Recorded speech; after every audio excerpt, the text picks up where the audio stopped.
On nous parle de crimes de guerre, ok. Mais que penser alors de Madeleine Albright, qui était secrétaire d'État américaine, qui parlait des enfants qui étaient morts à cause d'un embargo américain sur l'Irak? Que penser de ce qu'elle pouvait dire alors de ses enfants? L'Irak sombre, faute de nourriture et de médicaments, la mortalité infantile augmente de façon dramatique. Les images de ces enfants rachitiques font le tour de la planète. L'opinion publique s'en émeut, à une exception près, celle de Madeleine Albright, la secrétaire d'État américaine. Cela fait plus d'enfants morts qu'à Hiroshima. Cela en vaut-il le prix? C'est un choix très difficile. Mais nous pensons que c'est un prix à payer. Alors bonjour, nous allons voir aujourd'hui les conflits déclenchés par l'OTAN et les États-Unis ces dernières années. Ces conflits, à l'évidence, ont motivé Vladimir Poutine pour intervenir en Ukraine, car il n'avait plus aucune confiance dans une parole occidentale. Et surtout en l'OTAN, qui n'a fait que grignoter l'espace de l'ex-Union soviétique. De ces guerres en répétition, j'en suis un témoin privilégié, si l'on peut dire, car je suis parti avec ma caméra sur la plupart de ces conflits, qui ont été dénoncés par le président russe, Vladimir Poutine. Le rideau de fer vient de tomber. Boris Eltsine est au pouvoir. Une coalition se forme pour attaquer l'Irak, qui est, soi-disant, à ce moment-là, la 4e armée du monde. 4e armée qui ne résista d'ailleurs que pendant une centaine d'heures. Les États-Unis et la coalition formée de 34 pays s'arrêtent brusquement. Que se passe-t-il? Au sud de l'Irak, un soulèvement chiite, probablement provoqué ou télécommandé par l'Iran. Ce soulèvement fait réfléchir les gouvernements en place à Washington. Sous la pression des pays arabes, l'Arabie saoudite en particulier, Washington arrête l'offensive. La destruction totale de l'armée bassiste n'aura pas lieu. Le régime de Saddam Hussein reste en place, mais il est ébranlé, sérieusement ébranlé. Le démantèlement de la Yougoslavie un an plus tard. Des mouvements nationalistes sont encouragés par l'Europe et les États-Unis. Ce sont les guerres de Croatie et de Bosnie qui éclatent. Croates et Serbes vivaient ensemble.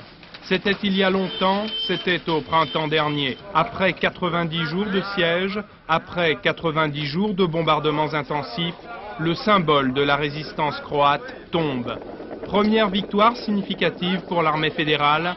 En Somalie, une opération est déclenchée. C'est une opération militaire humanitaire. C'est le nouveau mot en fait. Diffusées dans le monde entier, ces images d'un pilote d'hélicoptère américain traîné dans les rues de Mogadiscio ont tout fait basculer. Réveillant les mauvais souvenirs d'autres apocalypses, elles ont provoqué le retrait précipité des Occidentaux. La Somalie, où les Nations Unies tentaient la première opération militaro-humanitaire de leur histoire, fut un traumatisme, puisque les casques bleus, américains notamment, durent y faire la guerre comme n'importe quelle autre faction.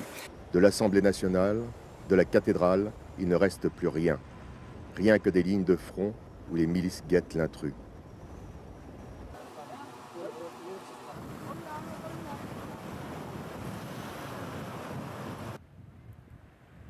Ces quelques gravats, ces carcasses de chars abandonnés en pleine mer,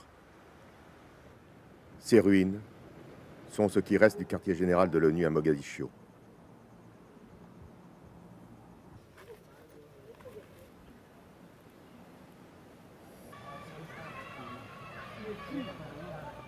En Bosnie, l'OTAN remplace les casques bleus.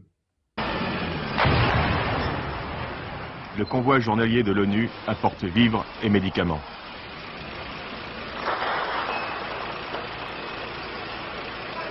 Ce sont des obus qui viennent d'où? Ah, je peux pas vous dire. Ici, on sait pas trop, quoi. Ça vient un peu de partout. Lorsque nous sommes arrivés, déjà les frappes aériennes avaient calmé les ardeurs d'une partie des belligérants. Dès la signature des accords de paix, de casques bleus, nous sommes devenus des soldats de l'OTAN qui imposaient une solution sur le terrain. Nous pensions qu'il y aurait davantage de combats. Ça ne s'est pas passé sans drame, puisque pour la ville d'Iliza, par exemple, qui était à proximité immédiate de l'aéroport, cette ville est dominée par quelques minarets, mais surtout par des clochers d'églises orthodoxes. L'ensemble de la ville passant sous contrôle de l'entité bosniaque, les populations serbes ont dû abandonner leurs maisons, leurs églises, leurs cimetières. Ça ne s'est pas fait sans drame. 1999. Il faut terminer le travail avec le Kosovo et en finir avec la Serbie. L'OTAN intervient, bombardement de la Serbie, en violation complète des règles internationales, 37 465 sorties de bombardements sont effectuées sur la Serbie.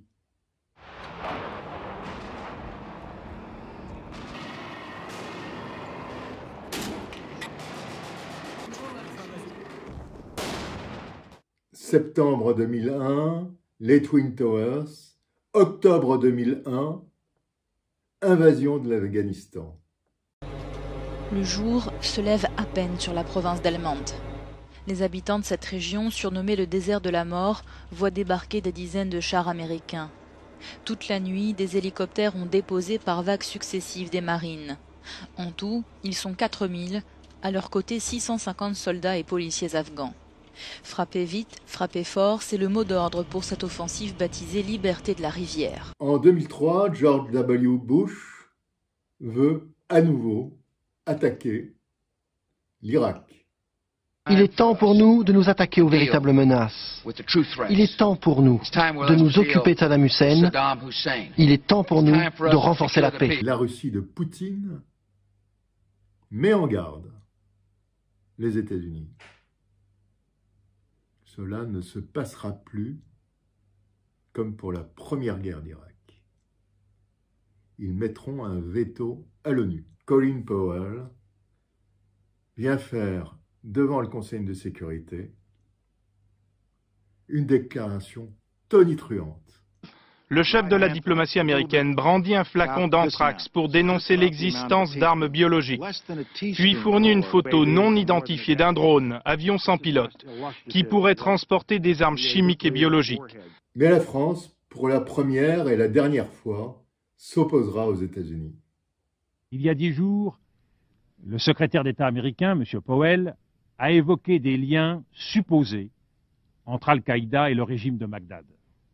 En l'état actuel de nos recherches et informations menées en liaison avec nos alliés, rien ne nous permet d'établir de tels liens. Dans ce temple des Nations Unies, nous sommes les gardiens d'un idéal. Nous sommes les gardiens d'une conscience. La lourde responsabilité et l'immense honneur qui sont les nôtres doivent nous conduire à donner la priorité au désarmement dans la paix. Le choc et l'effroi, c'est le nom de l'offensive américaine, c'est aussi la réalité sur Bagdad depuis l'attaque d'hier soir. 320 missiles seraient tombés sur la capitale irakienne. Je veux dire au monde, à tous les peuples libres, que ces criminels de Washington doivent quitter le pouvoir et que l'homme qui est à la Maison-Blanche est un meurtrier. Nous ne voyons que des traces de bombardement et de trafic d'objectifs qui ne sont pas apparemment militaires.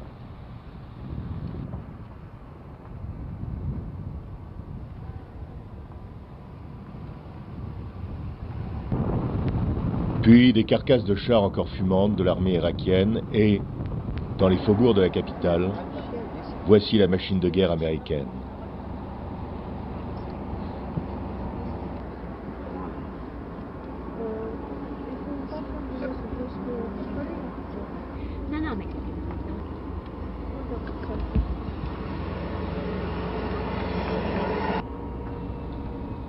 avec ses chars Abrams en position et ses hélicoptères de combat.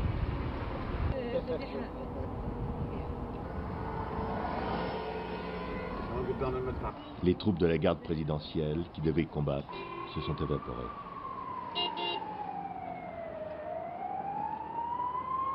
Oui. La ville grouille d'ambulances. En fait, les combats ne sont pas terminés. Des unités de Saddam ont refusé de se rendre. Je n'y vois que désolation. دمر الشعب جوع قتل سلب نايب ليش على مود ايش على نفط احنا بكل الاحوال صار 30 سنه مستفادين من النفط خلي ياخذ النفط هذا بوش يد النفط خلي ياخذ النفط كافي جعنا صار شهر قاعدين لا اكل لا شرب لا ما نشتغل خلي تركنا واحد يبوق بالله الكهرباء قل على الكهرباء بوش العراق بذمتهم العراق بذمه بلير العراق بذمه بوش العراق بذمه العرب العراق بذمه بوش بوش بلير ارهاب هذا بلير صور هاي الحريه اللي يريدوها هاي الحريه هذا احتلال وارهاب هاي الحريه يريدوها هذا حريه العراق هذا هو باش. Il est clair qu'outre une volonté d'influencer les évolutions politiques de la région, l'intervention militaire de 2003 a permis aux États-Unis de reprendre pied dans un pays stratégique du point de vue énergétique et d'en évincer la Chine et la Russie, qui y avaient développé leurs intérêts, leur activité. Mais les choses ne se passent pas comme Washington le pensait. Des actions de guérilla, des résistants sunnites et chiites se multiplient. La minorité sunnite est la grande perdante du nouvel Irak. Leur implantation géographique ne reflète pas leur place dans la nouvelle société irakienne. La division entre chiites et sunnites est plus forte que jamais. Se sentant traités comme des citoyens de seconde zone, stigmatisés, réprimés, les sunnites se sont ralliés au discours de plus en plus sectaire et violent des insurgés sunnites et dont la branche irakienne d'Al-Qaïda fait partie. Et puis enfin, il y a des actes de terrorisme épouvantables. Il y a cet acte de terrorisme qui va déclencher la guerre civile entre Irakiens. C'est à Samarra. Cet acte de terrorisme va déclencher la guerre entre sunnites et chiites. Celle-ci fera des centaines de milliers de morts. Elle se terminera par la prise de Bagdad par les milices chiites. Et nous voilà en Libye. En Libye, oui, en Libye, pour une opération humanitaire spéciale pour sauver les populations de Benghazi. L'OTAN intervient et bombarde à souhait toute la Libye.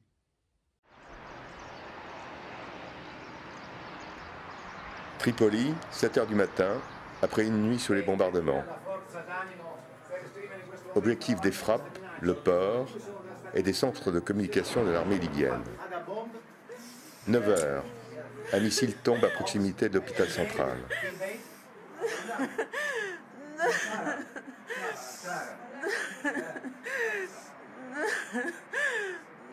22 h 30, le port de Tripoli.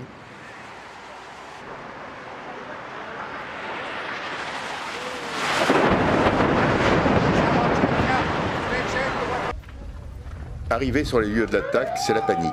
Les ambulances évacuent les blessés. En une nuit, la coalition a coulé 8 bateaux libyens. C'est un bateau de garde-côte. S'il vous plaît, ne me filmez pas.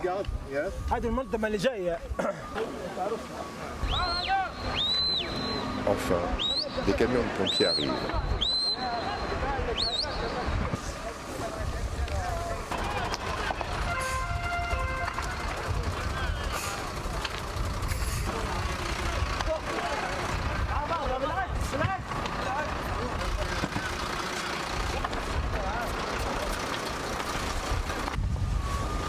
Le canot a haut manque de puissance et n'atteint pas les flammes. Les hommes se précipitent pour pomper l'eau de mer, mais le compresseur ne marche pas.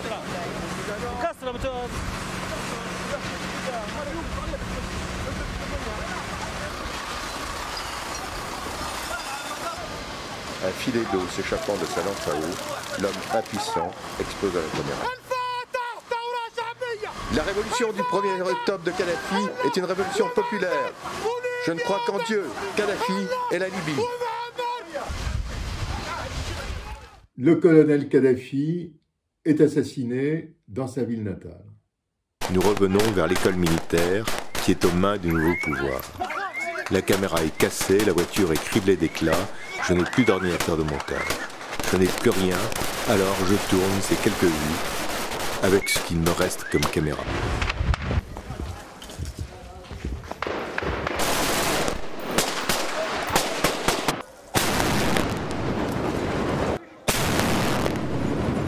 Les unités du colonel Kadhafi se sont repliées autour de l'hôpital, du bunker du guide et sur le front de mer.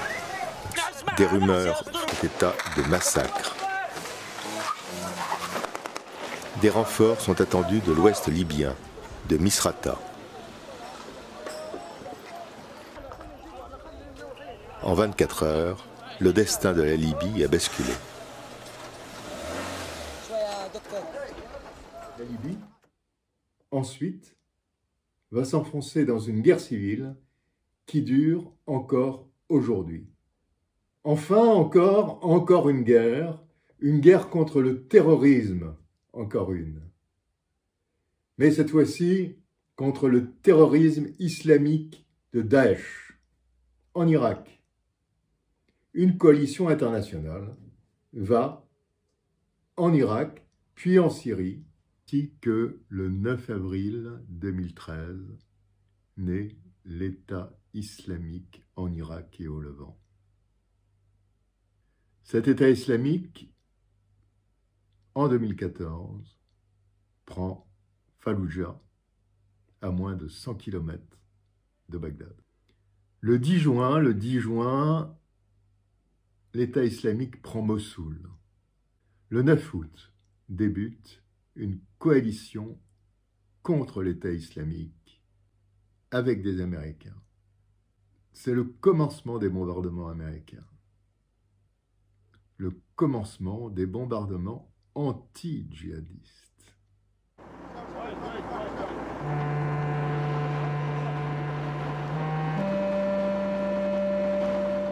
Mossoul-Ouest. Pas un jour ne passe sans que ses habitants ne soient confrontés à la mort. Ce matin, c'est une famille de 11 membres déterrés sous le regard de leurs proches. Ils ont été tués dans une frappe aérienne, voici 3 mois. Les pompiers ne savent pas s'ils étaient des partisans de Daesh ou de simples civils. Voilà 2 mois qu'à la sortie est de Mossoul se croisent civils affolés et forces irakiennes qui remontent vers le front. Nous traversons les ruines de la vieille ville de Mossoul, escortés par la police fédérale. Sous les décombres, il reste des tonnes d'explosifs et des centaines de cadavres. Les cratères gigantesques témoignent de la puissance des bombes larguées sur la ville. La coalition a mené une campagne de bombardement massif pour déloger les combattants de l'organisation État islamique de ce quartier, conçu comme une forteresse. La vieille ville est interdite aux civils. Certains ont pu négocier l'autorisation de récupérer quelques affaires dans les ruines de leur maison. Encore une alliance pour détruire le terrorisme islamique. Mais en aidant également des milices impliquées avec les djihadistes contre l'allié de Vladimir Poutine, le président Assad. En Irak et en Afghanistan pendant ce temps, les attentats confessionnels et anti-occidentaux ne faiblissent pas. La guerre américaine contre le terrorisme ne fonctionne pas. En février 2022, les États-Unis continuent à intervenir en Syrie. Près de 11 ans après le début de la guerre en Syrie, les États-Unis opèrent dans le pays. Selon le Pentagone, des forces spéciales américaines viennent d'intervenir au sol dans le nord de la Syrie. Écoutez, le communiqué du Pentagone est plutôt laconique, mais il est signé par son porte-parole John Kirby. Les forces des opérations spéciales des États-Unis, sous le commandement central américain, CENTCOM, ont effectué une mission antiterroriste cette nuit dans le nord-ouest de la Syrie. La mission a été remplie avec succès, précise le communiqué. Il semble donc qu'il s'agisse d'un raid combiné composé d'une force aérienne, une action héliportée, plusieurs hélicoptères et des commandos au sol, revendique donc le commandement américain. Voilà, et que voyons-nous après ces interventions? Des pays abandonnés, des pays en guerre civile, complètement délaissés. Les États-Unis ne sont pas fidèles, loin de là. Les États-Unis passent,